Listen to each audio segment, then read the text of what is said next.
Hi, I'm Juli Leith. I'm a business coach with The Personal Coach. The Personal Coach provides customized one-on-one business coaching for financial advisors and their teams across Canada. We help advisors generate momentum, drive results, and amplify their confidence, focus, and freedom. Today, I'm interviewing Scot Bolton of Good Redden Klosler Wealth Management, who have offices in Simcoe and Tillsonburg, Ontario. Scot, thanks so much for joining us today. Glad to be here. Taking the time, and I really look forward to what comes next. Sure. Since we began working together in 2006, you and your team have experienced some incredible results. Your assets under management have grown about 700%, and your gross revenues have grown just under 800%. Those results speak volumes for you and your team and what you've done over the past 11 years. I'm wondering if we could just start by you introducing yourself, telling us a little bit about your business and your team. Sure. Well, I come from agriculture and commercial banking background and joined this business, Good Redden Klosler Wealth Management, back in 2004. Our wealth management division is really part of an accounting firm, and I had some banking and personal connections with some of the accounting partners, and they had asked me to come and join their team, I guess, and head up this division, which when I joined was 2 people, advisor and admin. And when we started working with you, Julie, in the fall of 2006, we had added basically an additional admin / some client contact role. And I was just a little overwhelmed with what was going on, how much work we had. And so our focus, our ideal clients are usually owner-manager entrepreneurs, not exclusively, many of whom are referred from the accounting firm, not all, but many of whom are referred from the accounting firm. And our business is focused and modeled around comprehensive financial planning. If you come through my door or you get referred to me and you ask what we're about or what do we do, the first thing I say to clients is that we are going to go through a planning process. We call now the growth experience, and that helps all of us understand what needs to be done, what goals can be accomplished, what solutions need to be implemented, and then we'll go about implementing those things. So it's a planning first, client-centric, focused process, and our preferred way of doing that is working with the accountant. Okay, great. Thank you. Why did you decide to engage a coach back in 2006? As I highlighted, I was feeling a little overwhelmed, and I was referred to you directly, specifically and personally, by someone else I knew in the industry who, talking to him at a industry sort of day on an occasion, I was kind of expressing my, I guess, frustration. I don't really remember the conversation anymore, but it was a while ago, that I was a little overwhelmed and there was too much going on and we had too much volume and I didn't know what to do, how to change. I kind of knew what direction I wanted to take our business, but didn't know how to get there. And so he told me I had to talk to you. And right then and there, he emailed you and carbon copied me. And, as they say in the cheesy movies, that was, a beautiful thing was born sort of thing. So really, I needed help in navigating all the things that tools and solutions available in the financial services industry and helping me focus what we were doing. How was our team, which was relatively unique working with accountants, what should we be doing? Great, thank you.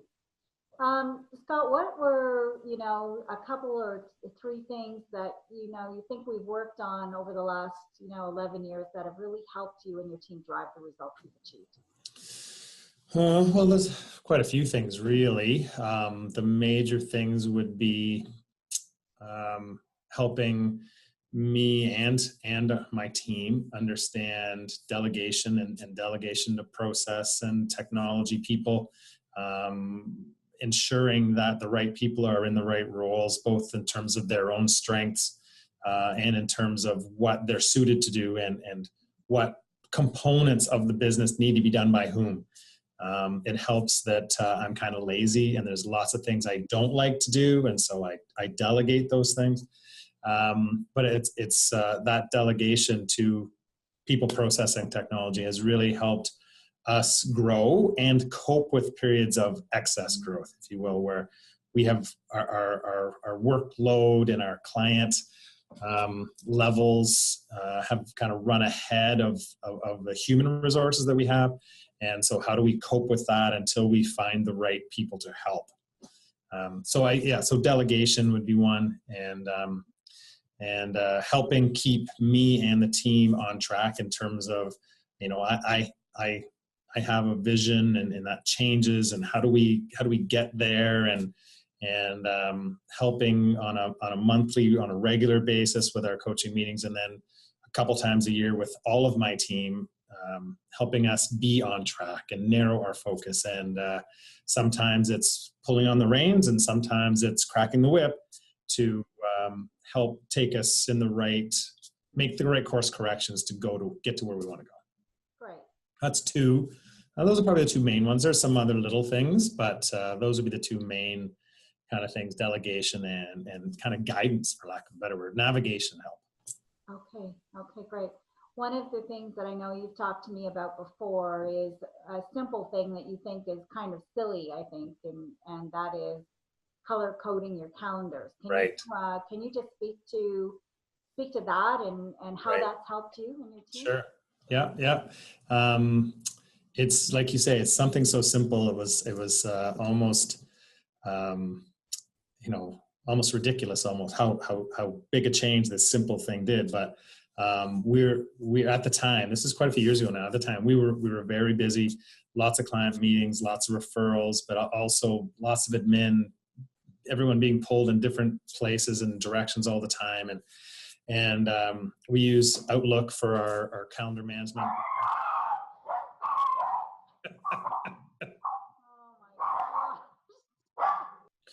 Sure, yeah. It was at one of our kind of annual or semi-annual strategic planning days, and you were with us and the team, and we were going through a period of kind of, I won't say excess growth, but more than kind of the current human resources can handle, and there was lots of stress and trying to keep things organized. And we use Outlook for our calendar coordination, and everyone can see the calendars of each other, and we're kind of struggling with how to know what was important and what was coming up. And you gave us the very, very simple idea of just color coding our calendars for, green being a client meeting or a prospective client meeting, and red being administration meetings or administration activities, and blocking time for telephone calls. And so that simple change was like, everyone commented in the early days of that, like, oh my God, this was so, and now I can see, oh, you have this many client meetings next week. And as an administrator, and you can, as the advisor, look ahead and say, oh man, I really don't have anything scheduled that week that's clients, and what have I been doing, and I need to get on the phone. And so it sounds crazy, but this simple color coding, almost just red for admin and green for clients, prospective clients, has really allowed us to, at a glance, regularly, calendar by calendar, without having to drill down to what is that, see what we're busy doing and plan and adjust accordingly. So it's probably pound for pound, the biggest change we've made to our business. And it's as simple as adding a type of meeting, a classification, I think it is called, an Outlook, to, keep track and be able to look ahead and see what we're doing. Beautiful. It's often the simple things that make the biggest, have the biggest results. And it's a matter of making sure that you change behavior and implement Right. that and stay consistent with those changes. So good for you and your team for actually doing that and sticking to it and seeing the results of what seemingly seems so simple. For a whole team to implement that is actually rather, a big deal. So good for you. Yeah. No, everybody manages it. Everybody runs it the same way. And as I said earlier, we're integrated with an accounting firm. And when I'm looking at accounting team calendar, trying to organize thing, I can't believe they don't do this. So it's one of those things that was simple yet powerful. Cool. You speak of the integration. Tell everyone a little bit more about that integration with the accounting firm, and how communication has changed in terms of process and so on with the accounting firm over time. Okay. Without going into too detailed a long story, the accounting firm Good Redden Klosler started this wealth management division back in 2002. Had an original advisor hired from a retail role at one of the major banks in one of our communities, and that relationship just didn't work out for a variety of reasons. And they approached me because I had a background in commercial. I was a commercial and agricultural account manager, so I understood entrepreneurs, I understood financial statements, etc. So how that process works, or how that integration works, is we try really hard at all times to have the accountant involved in the planning that we're doing. Not necessarily sitting in the meetings, not necessarily reading and picking things apart, but giving us information that the client doesn't always know in terms of their own business setup and structure, and how are things, in terms of shares and holding companies, operating companies, and even, lots of clients don't even know what they get paid because the accountant figures out, okay, this is pay yourself this salary. And so that integrates. So we integrate right there at the beginning of financial planning process. And then ensuring that when we go to recommendation stage that we're on the same page with in terms of what we're recommending. Are we missing something? And of course, we do refer people back to the accounting firm when we get referrals who we find their accounting is, weaker, I guess. And we also try and keep the accountant up to date when we see a client independent of them. Here's what's going on. I had a review meeting with your client. This is what's going on. Be aware of this. We talked about the next generation coming on board, and we're going to need to do some succession planning in the future. And so it's a bit of a back and forth around kind of together managing that client relationship. And it works really, really well, to the point that it's now frustrating for me when I have a referral of an entrepreneur who is not one of our accounting firm clients. And, I have to teach another accountant that, this is what we do. This is why we do it. This is why the client has asked. This is why I want to talk to you. This is why I want your input. And I find the accounting world, I just get so used to working with them. And, anyone who isn't built into an accounting firm, I think in the financial services industry already knows that the accountants are probably the linchpin relationship in the financial services, relationship, especially for owner-manager entrepreneurs. And, it's just important that we have this great relationship with the accountants and the accounting team, and we try and communicate back and forth as much as possible. Great. So communication is the key. Communication is the key. Letting them know what we've done, letting them know what we propose, asking clarifying questions around, taxation and business structure, and what if we did this, and retirement. This stage I call retirement income planning. Is you've now gone from paying yourself a salary to, we've accumulated assets in these different pots. We're going to generate income. How do we do that tax efficiently? And I don't have to try and know all that. We need to know how it works in general, and we need to worry about tax brackets and OAS clawback. But then we just talk to the accountant and say, okay, what makes sense? And if we need to, we'll run some projections. But most of the time, the accountants know and are managing this on a year-to-year basis around how do we tax efficiently put income into your bank account to enjoy this retirement that you've worked so hard for. Great. Thank you for sharing that.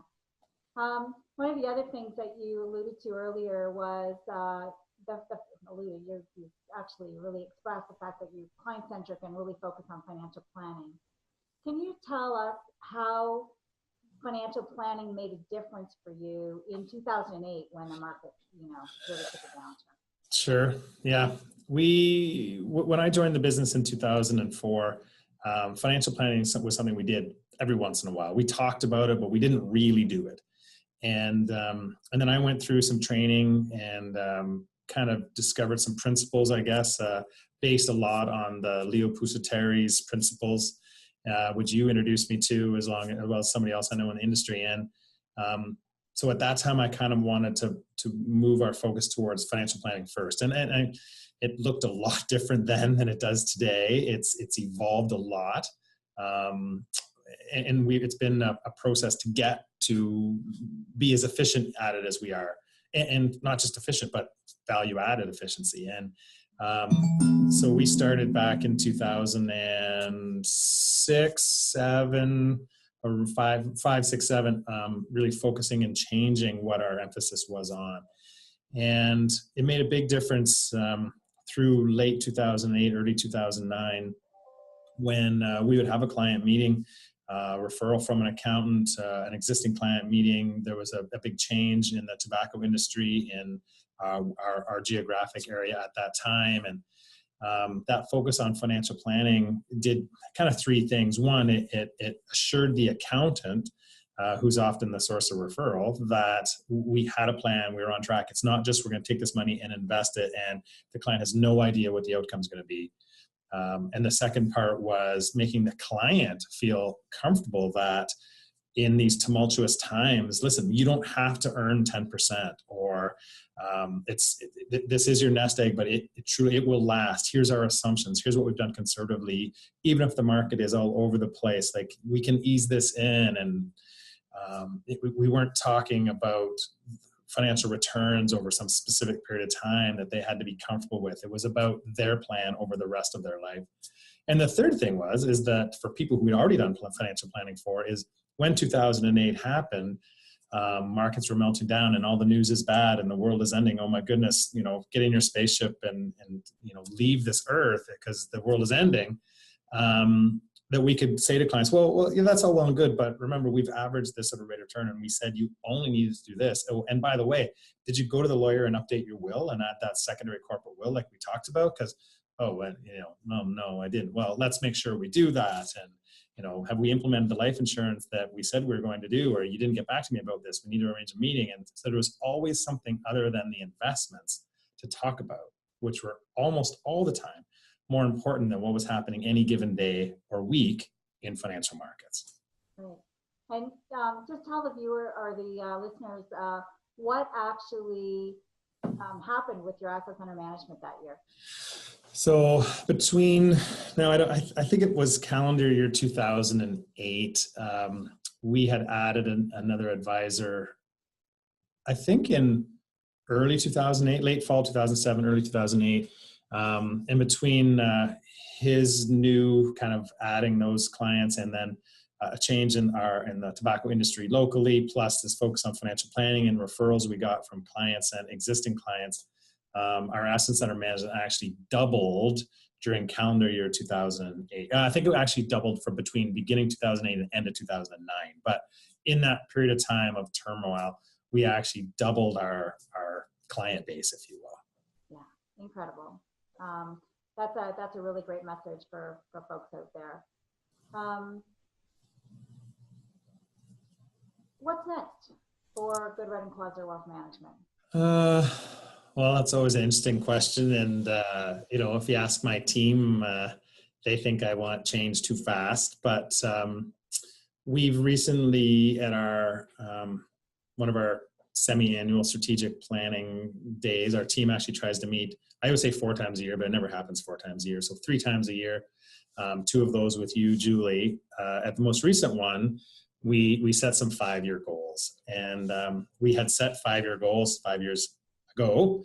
And we had kind of measured and seen how far we had come. And as you like to hound me, measure the right gap and how far have we come?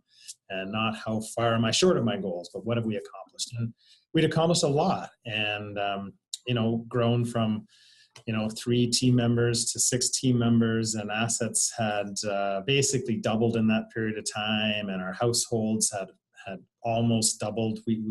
Our average client is actually growing in size a bit, and so then we looked ahead. And so what's next, I guess, is that we plan to double our assets under management again in the next 5 years, to add 1/3 the number to our households, to grow from a team of 6 to a team of 9, but also we're going to need to manage 2 retirements in that period of time. So we're actually going to need 5 hires. And so we've kind of looked ahead, and so we're not going to be surprised by that. We know these are the things we need to do to get there. And at the same time, re-emphasized our focus on the client and what we're calling the client experience, the growth experience, that when you come and work with us, are integrated with the accounting team or even independently, what does that client deliverable look like? What does our financial planning look like? How does it feel? What is the client going to get out of it? How's the client going to feel about that? And so we're emphasizing the client at the center of that financial planning, the process or method of having that at the center, and then ensuring we have the right human resources to meet those goals. And the industry is undergoing a lot of change, and technology is, to use the word of the day, disrupting financial services. And we know we can deliver great experiences and value to clients doing more of what we do. And we need to continue to be as lean as possible to do that, while ensuring what the client experiences doesn't feel thrifty or too sparse, too lean. That we want lean processes inside, so that outside what the client feels is a really robust, friendly planning experience, client experience. Right. Good. Thank you. Scott, it's been such a great ride with you over the last 11 years, and I so look forward to the next several years with you and seeing the next, results. You've achieved tremendous things, and it's been a real pleasure supporting you and your team, and thank you for allowing the personal coach to do so. Oh, thanks for your help. Yeah, my pleasure. My pleasure. Is there anything else you'd like to share today? Well, I think we'd be remiss not to kind of emphasize what I've, alluded to several times in this conversation, is that we couldn't have, we probably, I don't say never, because you can't say never, but it was very unlikely we would have ever been able to accomplish all this without you helping me and my team be on track. And you're not here doing these things for us, but you're giving us tools, you're giving us guidance, and you're, as I said earlier, both pulling on the reins and cracking the whip when it's needed. And without the personal coach, we wouldn't be, and you specifically, we wouldn't be where we are today. And I think anyone in the financial services industry, whether you're an independent at, outside of the bank and brokerage system, or you're somebody working in one of those institutional systems, I think you're crazy not to reach out to a personal coach or some other coaching, someone to help you focus, and a third party. You expect your clients to take advice and listen to you. Well, okay, you, the financial advisor, financial advisory team, you need to look outside of your own team and have someone else give you guidance from their perspective. And that's what the personal coach has done for us, and can do for anybody. Thank you. Thank you. One of the things that we say is that most of the advisors we work with and the teams would achieve the results they do with or without us, but we just help them do it a little bit quicker. Yeah, I would say that's true. Yeah. We probably would have got to this point one day. We have a great business model, good team, good human resources, and we're well respected in our 2 communities. But we wouldn't be here, already without someone keeping me and my team focused and going in the right direction. Okay, well, great. Well, thanks so much, Scott. Really appreciate your time today. You're welcome. Happy to. Okay.